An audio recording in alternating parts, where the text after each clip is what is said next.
Suggestion none first, let's prep our ingredients. Grill 2 chicken breasts until they're perfectly charred, then slice them up. Cook 4 slices of bacon until crispy and crumble them. Hard boil 2 eggs, peel and quarter them. Don't forget to slice your avocado and have those cherry tomatoes. Now the fun part, assembling. On a large platter or in bowls, start with 4 cups of mixed greens. Arrange your grilled chicken, crumbled bacon, hard-boiled eggs, avocado slices, cherry tomatoes, and a generous sprinkle of blue cheese.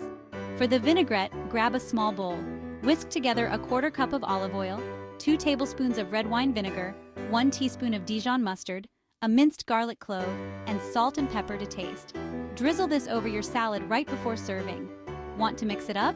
Try adding grilled shrimp or roasted turkey, or switch up the cheese. And hey, pre-cooked bacon and rotisserie chicken work wonders if you're short on time. Don't forget to like, subscribe, and hit that notification bell for more delicious recipes from Kitchen Academy. Enjoy your fresh and flavorful Cobb salad.